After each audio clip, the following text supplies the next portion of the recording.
அண்ணா university பேசுகிற அளவுக்கு பார்த்தீங்கன்னா மற்ற மாவட்டங்களே இதே பாலியல் வன்கொடுமை வந்து எல்லா இடங்களையும் நடந்துட்டு இருக்கு. இந்த மாதிரி கேசஸ் எல்லாம் ஏன் சார் பெருசாக பேசுறதில்லை? ஒரு பிராண்ட் இருக்கணும்ன்றாங்க. ஒரு விஷயத்தை பற்றி பேசுறதுக்கு கூட அது ஃபெமிலியாரிட்டி இருந்தால் மட்டும்தான் பேசப்படுது. சின்ன சேலம்லாம் சத்தியமா சார், அவன்லாம் வந்து மிருகமா என்னன்னு தெரியாது. ரொம்ப பெரிய வயசுலாம் இல்லை சார், 31லேருந்து 32 வயசு இருக்கக்கூடிய அந்த அம்மா 2 பெண் குழந்தைகள் வச்சிருக்கு. திடீர்னு அந்த பொண்ணை காணும். சோளக்காடு அந்த இடத்துல ட்ரெஸ் எல்லாம் தனியாக கிடக்குது. இந்த பொண்ணோட காலில் இருந்து முகம் வரைக்கும் ஃபுல்லாக சீரழிச்சு அப்படி நாசம் பண்ணி ரத்த காயத்தோட அந்த பொண்ணு கிடக்கு. கல்யாணம் ஆன பொண்ணு சார். இந்த நாய் வந்து மது போதையில் அவனை போய் கேட்குறான், அந்த பொண்ணை என் கூட வரியான்னு கேட்டிருக்காங்க. அந்த அம்மா வந்து அழுதுகிட்டே, நான் அப்படிப்பட்ட பொண்ணு இல்லை, அதெல்லாம் இல்லை அப்படின்னு ஓட போயிருக்கு. ஓடின பொண்ணை பைக்கில் போய் திரட்டி மண்டையில ஓங்கி அடிச்சு கீழே விழ வச்சிருக்கேன். துன்புறுத்தி அந்த அம்மாவை இது பண்ணிட்டு வெளியில சொல்லக்கூடாதுன்னு கழுத்தை நெருக்கிருக்கான் சார். நீங்க எந்த ஊர்ல போய் பாருங்க, இருட்டாதான் 7 மணிக்கு மேல சரக்கு ஸ்பாட் ஆயிடுச்சு. சென்னையா இருக்கட்டும், கிராமங்களாக இருக்கட்டும், சரக்கு போதைன்னு அழிஞ்சு நம்ம ஊர்ல இவன் சாகரானோ இல்லையோ மத்த எல்லாரையுமே சாகடிச்சுக்கிட்டு இருக்கான். 80 வயது மூதாட்டி ஓசூரில் பாலியல் பலாத்காரம். ராமநாதபுரம் அருகே பெண்ணை கூட்டாக பாலியல் பலாத்காரம் செய்த 4 பேர். 15 வயது சிறுவனை காதலித்து கடத்திய 22 வயது பட்டதாரி பெண் கைது. இன்ஸ்டாகிராமில் பழகிய மாணவியை வீடு புகுந்து பாலியல் சீண்டல். ஒரே நாள் ஜனவரி 2ஆம் தேதின்ற ஒரு பர்டிகுலர் டேட்ல நியூ இயர் பிறந்த அடுத்த நாள்ல மட்டும் இவ்வளவு செய்திகள் வந்திருக்குன்னா, செய்திகள் வராம எத்தனை பேர் சீரழிஞ்சிட்டு இருக்காங்க. பாலியல் தொல்லை பேராசிரியருக்கு உடந்தையாக இருந்த ஒரு கட்சி சார்ந்த ஒரு மாநில நிர்வாகி 5 பேரை கைது செய்யணும்னு சொல்லி ஒரு பொண்ணு டைரக்டா போய் ஐஜி கிட்ட கம்ப்ளைண்ட் கொடுத்துருக்கு. இந்த மாதிரி பொண்ணுங்க வெளியில வந்து செய்திகளை சொல்லத்தான் நிறைய பேரோட முகத்திரைகள் கிழிக்கப்படும். 4 நாள்ல 4 கேஸ் பாக்குற அளவுக்கு தமிழ்நாடு மாறி போயிட்டு இருக்குன்னா அப்புறம் என்னதான் நீங்க இந்த மாதிரி என் வீட்லயே நடந்துச்சு சார். நான் என்ன பண்ணணும்? வெளிப்படையா சொன்னா நான் என்ன பண்ணேன், நான் எந்த புதருக்குள்ள போனேன், உனக்கு என்ன அந்த வேலை, என் பக்கம் திருப்புறீங்க. இன்னைக்கு வந்து பாலியல் தான் ஒரு கொடுமைன்னு கிடையாது. தப்பு பண்ணாலும் என்னை தண்டிக்க மாட்டாங்கன்ற நம்பிக்கை தப்பு பண்றவனுக்கு இருக்குன்னா, அதனால தான் விழுப்புரத்துல இருக்கக்கூடிய அந்த சிறுமியில இருக்கக்கூடிய ஸ்கூலும் அந்த தப்பு பண்ணுது, கள்ளக்குறிச்சியில இருக்கக்கூடிய அந்த ஸ்கூலும் மறைக்குது. சார் வணக்கம் சார். வணக்கம் பிரதர். சரி, இப்போ அண்ணா யூனிவர்சிட்டி கேஸை பற்றி இப்போ நம்ம ரொம்ப பரபரப்பாக பேசிகிட்டு இருக்கோம். அதே சமயம் பார்த்தீங்கன்னா சின்ன சேலம் சோளக்காடில் பார்த்தீங்கன்னா ஒரு பொண்ணை வந்து பாலியல் வன்கொடுமை பண்ணி கொலை பண்ணியிருக்காங்க. இப்போ நம்ம எல்லாம் அண்ணா யூனிவர்சிட்டி பேசுகிற அளவுக்கு பார்த்தீங்கன்னா மற்ற மாவட்டங்களே இதே பாலியல் வன்கொடுமை வந்து எல்லா இடங்களையும் நடந்துட்டு இருக்கு. இந்த மாதிரி கேசஸ் எல்லாம் ஏன் சார் பெருசாக பேசுறதில்லை யாருமே? அதுதான் மிகப்பெரிய வருத்தமும் கூட. நீங்கள் நல்லா பாருங்க, ஒரு பிராண்ட் இருக்கணுன்றாங்க. ஒரு விஷயத்தை பற்றி பேசுறதுக்கு கூட அது ஃபெமிலியாரிட்டி இருந்தால் மட்டும்தான் பேசப்படுது. அது அங்கேருந்து வெளியில் போகிறதே இல்லை. யாரோ ஒருத்தவங்க, நீங்கள் இப்போ இந்த அண்ணா யூனிவர்சிட்டி கேஸ் இருக்குல்ல, இது பெருசாக பேசுறதுக்கு அண்ணாமலை சார் ஒரு காரணமாக இருக்கார். அவர் அந்த சோஷியல் மீடியாவில் போட்டு அதை பிரபலப்படுத்தலைன்னா அந்த விஷயம் வரவே வராது. ஆனால் இதே மாதிரி அண்ணா யூனிவர்சிட்டி மாதிரி ஒவ்வொரு ஊர்லேயும் ஒவ்வொரு கிராமங்கள்லையும் யாரோ ஒரு பெண் பிள்ளைகள் துயரப்பட்டுக்கிட்டு தான் இருக்காங்க, துன்பப்பட்டு தான் இருக்காங்க. இந்த சின்ன சேலம்லாம் சத்தியமா சார், அவன்லாம் வந்து மிருகமாக என்னன்னு தெரியாது. அந்த அம்மா சார் கல்யாணம் ஆகி நல்லா வாழ்ந்த குடும்பம்.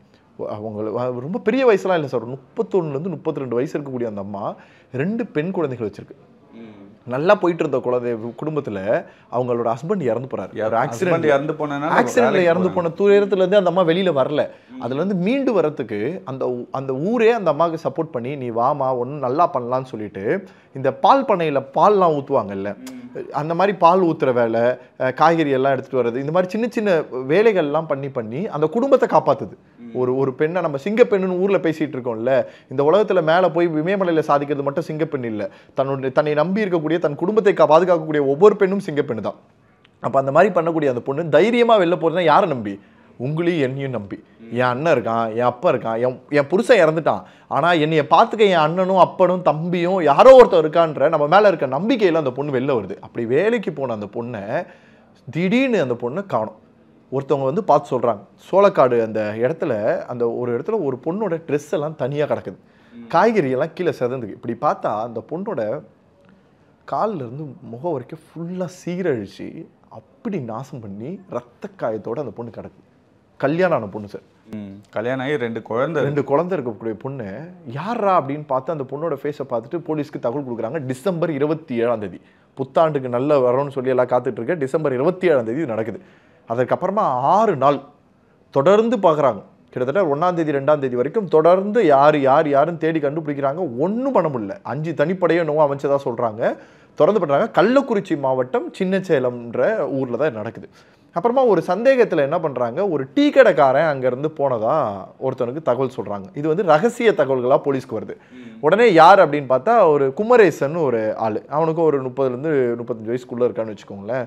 இந்த நாய் வந்து மது போதையில் சரக்கு அடிச்சிட்டு இருக்கான், அவனும் அவன் ஃப்ரெண்டும் சேர்ந்து. இது பாருங்க எப்படி ஸ்பாட்டுன்னு பாருங்களேன். நீங்க எந்த ஊர்ல போய் பாருங்க, இருட்டாதான் 7 மணிக்கு மேல சரக்கு அடிக்க ஸ்பாட் ஆயிடுது. நீங்க சென்னையா இருக்கட்டும், கிராமங்களாக இருக்கட்டும், எல்லா இடங்களும் வெளியில போனாலும் அதேதான். காலங்காத்தால இருந்து நைட்டு வரைக்கும் எல்லா டைமுமே குடி, போதை, சரக்கு, போதைன்னு அழிஞ்சு நம்ம ஊர்ல இவன் சாகுறானோ இல்லையோ மத்த எல்லாரையுமே சாகடிச்சுக்கிட்டு இருக்கான்.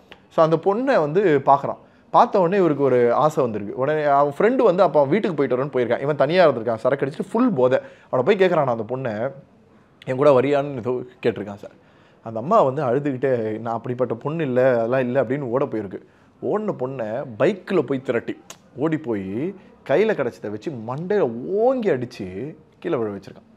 ரத்தத்தோடு அந்த அம்மாவை கீழே விழ வச்சுருக்கான். அந்த அம்மாவுக்கு தெரிஞ்சிடுச்சு என்னை ஏதோ பண்ண போகிறாங்க, ஏதோ நடக்குதுன்னு. அந்த அம்மா கெஞ்சி கேட்குது, அவன் நீ எனக்கு வந்து இணங்கி இருக்கணும், இல்லைனா என்ன பண்ணுவேன்னு தெரியாதுன்னு சொல்லி துன்புறுத்தி அந்த அம்மாவை இது பண்ணிட்டு வெளியில் சொல்லக்கூடாதுன்னு கழுத்தை நெருக்கிருக்கான் சார். அந்த அம்மா இறக்கும் போது அது கண்ணுலேயும் மனசுலையும் அந்த அம்மா அனுபவிக்கிற வழியை விட எனக்கு ஏதாவது ஆச்சுன்னா என் பிள்ளைங்க என்ன ஆகுன்ற வழியில தான் அந்த அம்மா துடிச்சிருக்கும் சார். நான் ஒவ்வொரு ஊர்லேயும் ஆதரவற்றவர்களாக ரோட்டில் வர ஒவ்வொரு குழந்தைங்களை பார்க்கும்போது அவ்வளோ வலி இருக்குது. நாளைக்கு அந்த குழந்தைங்க ஏஞ்சி வந்தோடனே எங்கள் அம்மாவை இப்படி கொடூரமாக கொண்டுட்டாங்கன்றதெல்லாம் சத்தியமாக அதெல்லாம் மறக்கவே முடியாது சார். இதெல்லாம் நாம் கடந்து வந்துக்கிட்டு இருக்கோம். அடுத்த நாள் என்ன சார், நம்ம தமிழ்நாட்டில் நீங்கள் புத்தாண்டு நியூ இயர் பிறந்தது சார். நீங்கள் பாருங்கள், நான் ஒரு காட்டுறேன். நியூ இயர் அன்னைக்கு 1ஆம் தேதி நல்ல நியூஸ் பார்த்துருப்பீங்க. ஜனவரி 2 இது வந்து ஜனவரி 2ஆம் தேதி வந்த நியூஸ். இந்த ஜனவரி 2ல் நீங்கள் வந்து இப்போ நம்ம ஒரு பொண்ணு பேசுகிறோம், அண்ணா யூனிவர்சிட்டி காலேஜை பேசுகிறோம். 80 வயது மூதாட்டி ஓசூரில் பாலியல் பலாத்காரம். 80 வயது மூதாட்டி ஓசூரில் பாலியல் பலாத்காரம். மோட்டார் சைக்கிளில் அழைத்து சென்று வாலிபர் வெறிச்சேர். ஒரு பாட்டிக்கு ராமநாதபுரம் அருகே பெண்ணை கூட்டாக பாலியல் பலாத்காரம் செய்த 4 பேர் கைது. ராமநாதபுரத்தில் 4 பேர் பெண்ணை பாலியல் பலாத்காரம் செஞ்சுருக்காங்க. ஆட்டோ டிரைவரை விரட்டி அடித்தனர் அப்படின்னு போட்டிருக்கு. 15 வயது சிறுவனை காதலித்து கடத்திய 22 வயது பட்டதாரி பெண் கைது. டியூஷன் படிக்க போன ஒரு பையனோட அவன் டியூஷனோட தங்கச்சி அந்த மிஸ்ஸோட தங்கச்சி பாண்டிச்சேரிக்கு கூட்டு போயிருக்கு. 15 வயசு பையன். எப்படி தெரிஞ்சிருக்கு பாருங்க, பாண்டிச்சேரின்னு ஒரு ஊர் இருக்கு, நம்ம அங்க வந்து இங்க போய் வாழ முடியும். எப்படி இருக்கு பாருங்க. அடுத்து, இன்ஸ்டாகிராமில் பழகிய மாணவியை வீடு புகுந்து பாலியல் சீண்டல். இன்ஸ்டாகிராம்ல இருந்து பேசி எங்க இருக்குன்றதை தெரிஞ்சுக்கிட்டு ஆள் இல்லாத டைமா பார்த்து வீட்டுக்குள்ள போய், இது வெறும் ஒரு நாள்ல வந்தது. 5வது இங்க பாருங்க. பாலியல் தொல்லை பேராசிரியருக்கு உடந்தையாக இருந்த ஒரு கட்சி சார்ந்த ஒரு மாநில நிர்வாகி 5 பேரை கைது செய்யணும்னு சொல்லி ஒரு பொண்ணு டைரக்டாக போய் எஸ்பி கிட்ட கம்ப்ளைண்ட், ஐஜி கிட்ட கம்ப்ளைண்ட் கொடுத்துருக்கு. ஐஜி டிஐஜி லெவலில் கம்ப்ளைண்ட் கொடுத்துருக்கு. ஆல்ரெடி அந்த காலேஜில் பாலியல் சீண்டல் நடந்து கம்ப்ளைண்ட் கொடுத்து ஆக்ஷன் எடுக்க போனதுக்கு திருப்பி அந்த பொண்ணை மிரட்டியிருக்காங்க. இதுக்கு மேலே கம்ப்ளைண்ட் பண்ண போனால் உன்னை வேற மாதிரிலாம் பண்ணுவோம், இன்னும் ரொம்ப கொடூரமாக பண்ணுவோம்னு சொல்லி அந்த பொண்ணு எவ்வளோ தைரியமாக போய் உள்ளது. இதில் நான் பார்த்து வேந்துறது என்னன்னா, அண்ணா யூனிவர்சிட்டி பொண்ணாக இருக்கட்டும், இந்த பொண்ணாக இருக்கட்டும், இந்த மாதிரி பொண்ணுங்க வெளியில் வந்து செய்திகளை சொல்லத்தான் நிறைய பேரோட முகத்திரைகள் கிழிக்கப்படும். இப்போ ஒரே நாள்ல இத்தனை நியூஸ் வந்திருக்கு. ஒரே நாள் ஜனவரி 2ஆம் தேதின்ற ஒரு பர்டிகுலர் டேட்ல நியூ இயர் பிறந்த அடுத்த நாள்ல மட்டும் இவ்வளவு செய்திகள் வந்திருக்குன்னா, செய்திகள் வராம எத்தனை பேர் சீரழிஞ்சுட்டு இருக்காங்க. அப்ப இவங்களுக்குலாம் யார் சார்? நான் இருக்க சார், யார் வேணா சொல்லிட்டு போட்டோம். நான் தாவேகால இருந்து கூட விஜய் சார் கூட பாருங்க ஒரு டெக்ளேர் பண்ணாரு, அண்ணனாக நான் வந்து எல்லாம் இருக்கேன்னாரு. ஆனா வெறும் அண்ணா யூனிவர்சிட்டி பத்தி மட்டும் தானே பேசுறீங்க. ஏன் உங்க எல்லா ஊர்லயும் வந்து ஃபேன்ஸ் வச்சிருக்குன்றீங்க, எல்லா வார்டு வரைக்கும் சின்ன சேலம்ல இல்லையா, இந்த தஞ்சாவூர்ல இந்த பொண்ணு இருந்த இடத்துல இல்லையா, ராமநாதபுரத்தில் அந்த பொண்ணு பாதிக்கப்பட்ட இடத்துல இல்லையா?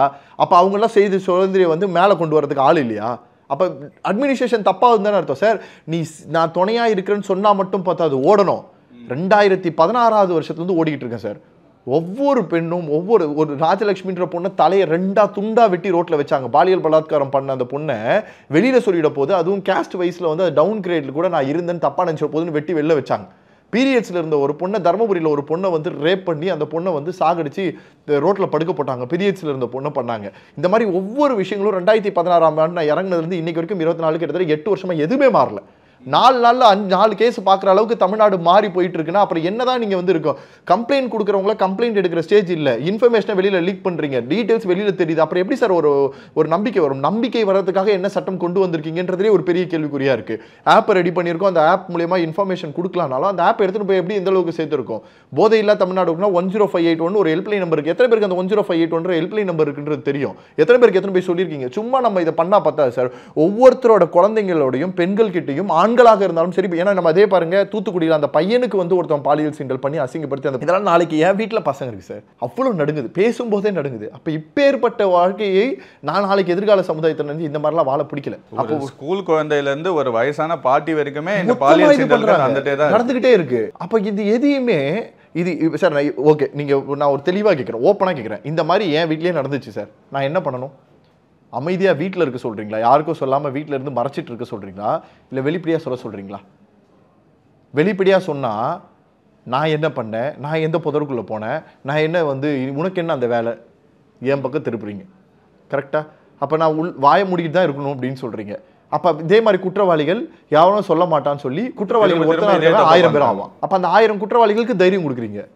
இன்னைக்கு வந்து பாலியல் தான் ஒரு கொடுமைன்னு கிடையாது. இந்த நான் எது தப்பு பண்ணாலும் என்னை தண்டிக்க மாட்டாங்கன்ற நம்பிக்கை தப்பு பண்றவனுக்கு இருக்குன்னா, அதனால தான் விழுப்புரத்தில் இருக்கக்கூடிய அந்த சிறுமியில் இருக்கக்கூடிய ஸ்கூலும் அந்த தப்பு பண்ணுது, கள்ளக்குறிச்சியில் இருக்கக்கூடிய அந்த ஸ்கூலும் மறைக்குது.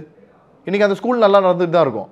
ஏன்னா நாளைக்கு என்ன தெரியுமா ஆகும், கள்ளக்குறிச்சியில் என்ன தெரியுமா பேசினாங்க, ரொம்ப தெளிவாக பேசினாங்க, அந்த பொண்ணு இறந்து ஸ்கூலில் நீங்கள் முற்றுகையிறதுனால அந்த ஸ்கூலில் படிக்கக்கூடிய எங்கள் பிள்ளைங்களோட வாழ்க்கை போகுதுன்னாங்க. மற்ற பேரண்ட்ஸ் அப்படி சொல்லுவாங்க. மற்ற பேரண்ட்ஸ் இன்னைக்கு ஹியூமனாக தான் சார், என் வீட்டில் பிரச்சனை நடந்துச்சுன்னா என் வீட்டு பிரச்சனையாக மட்டும்தான் எனக்கு பார்க்க தெரியும். எனக்கு பிரச்சனை ஆகாத வரைக்கும் அது என் பிரச்சனையே கிடையாது. இதுதான் இருக்குதுலேயே ரொம்ப ரொம்ப பிற்போக்குத்தனமான ஒரு கொலையாளித்தனமாக நான் பார்க்குறேன் சார். அவன் அந்த அம்மாவை ஒரு சோளக்காட்டில் அடித்து மண்டையை உடைச்சு பலாத்காரம் பண்ணது மட்டும் இல்லாமல் கழுத்தை நெரிச்சு கொண்டுட்டு அவன் சொல்கிறான், நான் விசாரணையில் அந்த ரத்தக்கரை கையில் இருந்தான் சார், வெளியில் தெரியக்கூடாதுன்னு பக்கத்தில் ஆறு ஓடிச்சா அதில் கை கழுவிட்டு போயிட்டானான்.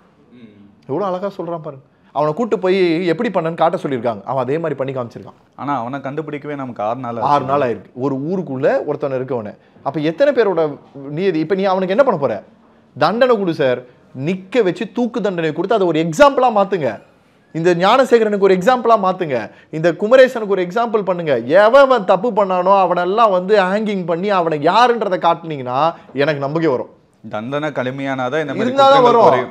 நீ இல்லைன்னா என்ன நினைக்கா, பக்கத்தில் இருக்க ஒருத்தன் ஸ்கூலில் பேசுவான், டே இந்த மாதிரி ஒரு நியூஸ் நடந்துச்சாண்டா, ஆமாண்டா, ஆனாலும் இந்த மாதிரி ஓப்பனாக நான் சொல்கிறேன் சார், ஸ்டூடெண்ட்ஸ் என்ன தெரியுமா பேசிப்பாங்க, இப்படி ஒன்று நடந்துச்சாண்டா, ஆனால் தப்பு பண்ணவனுக்குலாம் எந்த பிரச்சனையும் கிடையாதுடா, இவங்க தான் கஷ்டப்பட்டு சுற்றிக்கிட்டு இருக்காங்க அப்படின்னா. அப்போ என்ன சொல்லுவேன், ஆமாண்டா, அப்போ நம்மளும் என்ன பண்ணாலும் எவனும் கேட்க மாட்டான். அந்த மைண்ட் செட் வருது, மைண்ட் செட்டை உருவாக்கிட்டாங்க.